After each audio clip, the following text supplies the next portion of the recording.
Welcome to the bonus show. We have learned that Ginny Thomas, the wife of Supreme Court Justice Clarence Thomas, will be speaking with the House January 6th committee. NPR is now reporting it and saying that an agreement has been reached. The plan will be to interview Thomas after was announced right after the committee confirmed it's going to hold a public hearing on Wednesday, September 28th. Oh, that's sort of another live stream I should look at doing. I'll make a note of that on the calendar right now. So J6 hearing. Hopefully it'll be like an evening one. Although did they say whether they're going to be prime time from here on out?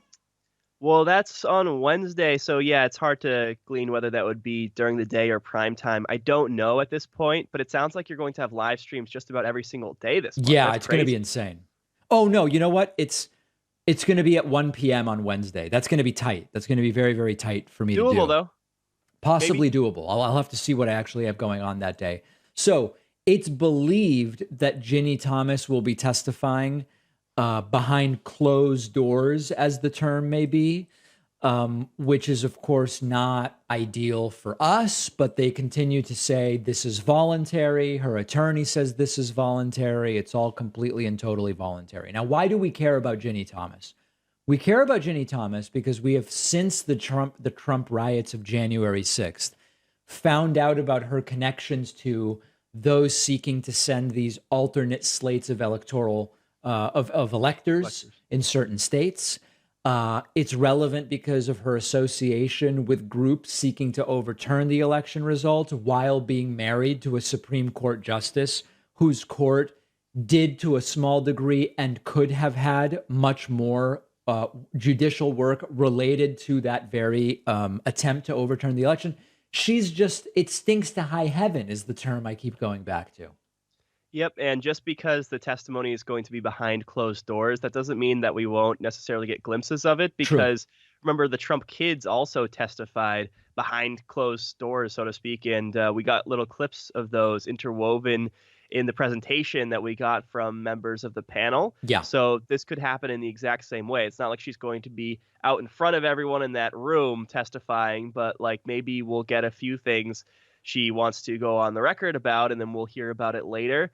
And it also makes sense that she would want to just comply, I think, with the questions, because if she decides not to answer to the request, maybe she would get subpoenaed, maybe she would get charged with contempt of Congress, like other people have been wrapped up in this investigation so far. And given the fact that she's an attorney herself who's married to a Supreme Court justice, that would just be a really bad look. So considering all of her options, this is probably the best way to go for her. I think she is so obviously a political hack, and everything is so inappropriate in terms of her involvement and Clarence Thomas not recusing himself. Like, without a doubt, I have no qualms saying any of that. I think this is all going nowhere in terms of both Ginny Thomas and Clarence Thomas. What do you think? I think it's going nowhere also. It is unfortunate because, just because Ginny Thomas is married to Clarence Thomas, that shouldn't exclude her necessarily from being able to be a political actor. Sure. Obviously, it's not going to exclude her from having her own political views. But then you get to this conflict of interest because she's still married, after all, to a Supreme Court judge who's supposed to be apolitical. So, like, it's all like we're pretending here that maybe she's not corrupted or corrupting Clarence Thomas or any of these things. How do you draw the line with those sort of things? It's difficult. It is. When a case like this comes up to the Supreme Court, it's obvious that Clarence Thomas should have to recuse himself. But then if he decides not to, there's really not too much recourse to that either. So it's all very, very tricky. And that's the perpetual issue we are having with this court, which is that it is the most activist court I can remember. And there's essentially no recourse. And I know people talk about, well, you can impeach these justices, but I mean, there's no realistic chance of that happening. Oh, no. I mean, if you can't realistically impeach a president, you're probably not going to be able to do it for a Supreme Court justice as well. So there's really no hope of that. But yeah, it is unfortunate that we're in this situation now and that the extremists have taken over. Hey, I don't know how many people remember this story, but there was this viral story of a white woman who falsely told police she was being threatened by a black guy who was bird watching in New York City's Central Park. The video went viral. It was all bonkers. This is Amy Cooper. And Amy Cooper was ultimately fired by Franklin Templeton because they decided, hey, it's just not good for us to be associated with this woman. She then sued, saying that she was fired illegally and portrayed as a racist by her former employee, Franklin Templeton. And we now have a decision from that case. U.S. District Judge Ronnie Abrams rejected the claim and said, Franklin Templeton did not defame you. Chief Executive Jenny Johnson said that they don't tolerate racism and that's why you were fired, and that is not defamatory. And that's it. And basically saying you have not failed to prove you were fired because you were white or because you are a woman. And this is, I mean, is it subtle or not? Because on the one hand, she was fired because her racist action went viral.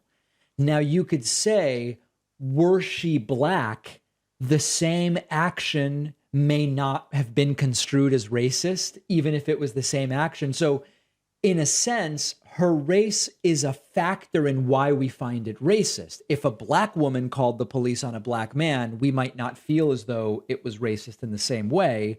But to say that it's because of her race also doesn't really make sense. Well, that's the thing. Like, you can never definitively prove these things. When Cooper called the police, she did say there's an African-American man threatening my life. And it doesn't necessarily mean that she views him as a threat simply because he's black. Maybe she's just trying to identify him. Describing. Yeah, so it is difficult, but I think that you can just use your human judgment and you watch the video and you think, okay, well, there does seem to be some racist aspect to it.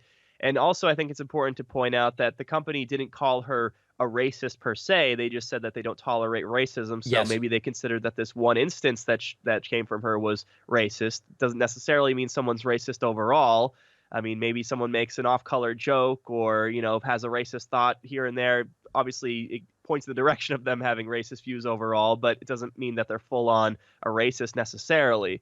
So I think that also plays a role in this too. And a defamation case for something like this, that's going to be hard to Very prove. tough. She's not really a public figure, but the case already blew up to a point where I don't think that her getting fired fired over this from her job would really stand up. Couple other things on this. It just so happens that this incident in Central Park took place on the same day that George Floyd was killed in Minneapolis. I don't know that we learned about it on the same day necessarily, but it took place on that same day. The other thing is, remember the truth of the incident. The truth of the incident is the black guy asked the white woman to leash her dog, and dogs are supposed to be leashed in Central Park.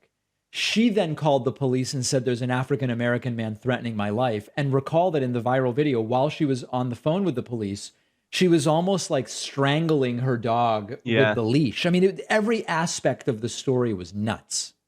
Yeah, that actually also suggests that there was a racist component to it. The fact that there was no evidence that the man was threatening her life in any way. He asked her to leash the dog. Like, the fact that she jumped to that conclusion, that to me suggests there was a racial component here. 100%. And so we will see what is next for now.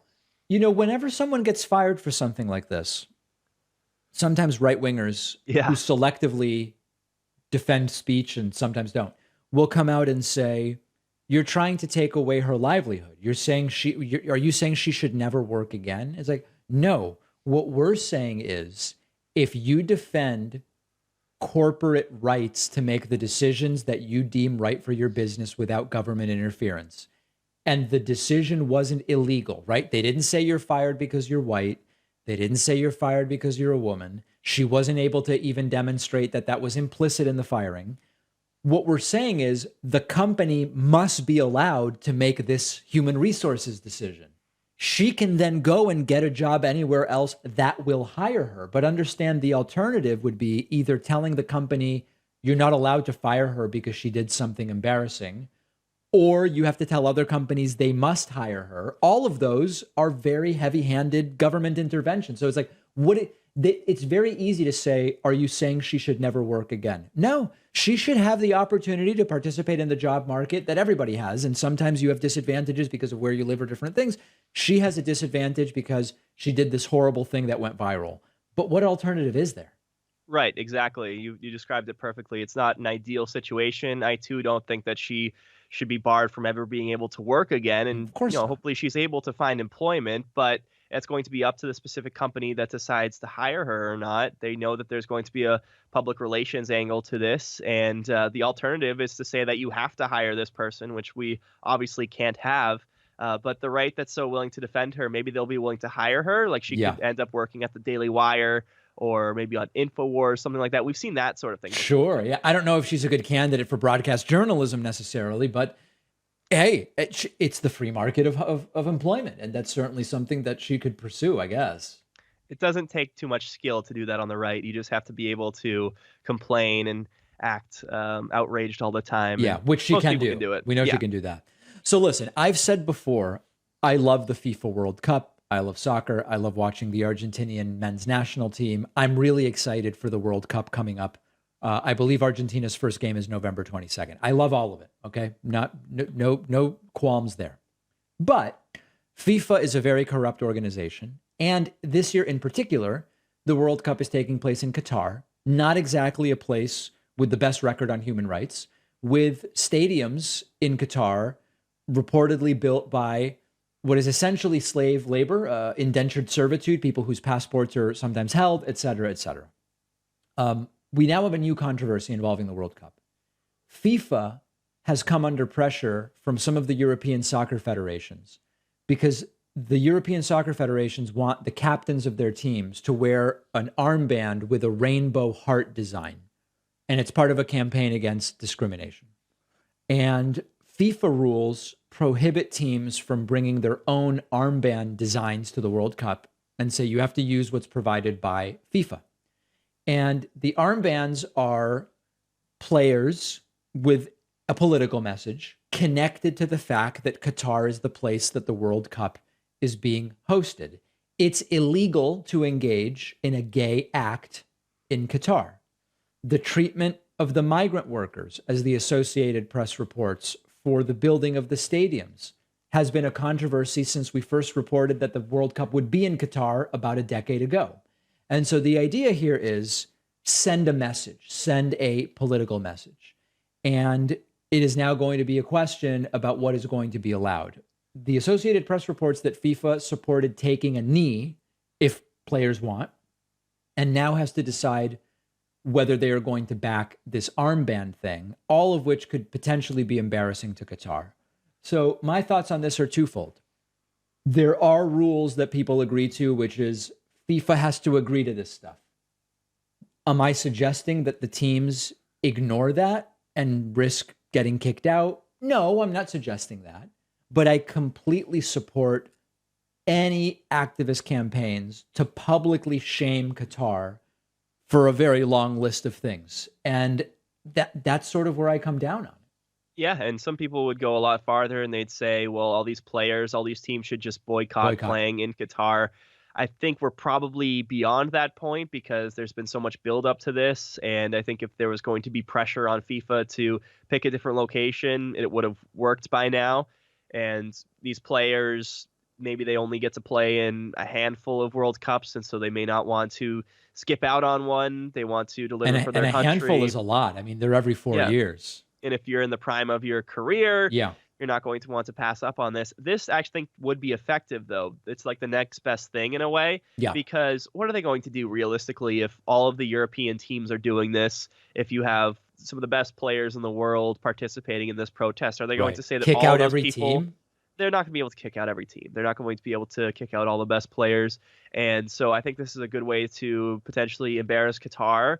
And if you're being really optimistic, it could get them to change their laws. I looked into it, and they don't enforce the law against homosexuality as much as other countries in the region do. So they're not entirely as strict as some of these other countries like Saudi Arabia, for example, Iran. Yeah.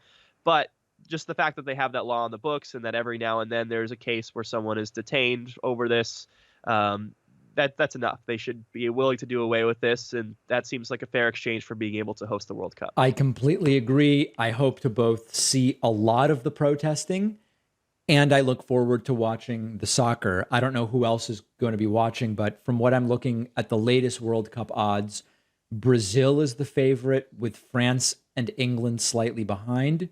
Spain slightly behind them, and then Germany and Argentina slightly behind them. Depending on where you look, different teams are favored, but I will be rooting for Argentina. I'm going to get my jersey out. Good. I'm going to get an Argentina onesie for the baby. It's going to be a whole thing. But we will also be protesting that it's in Qatar.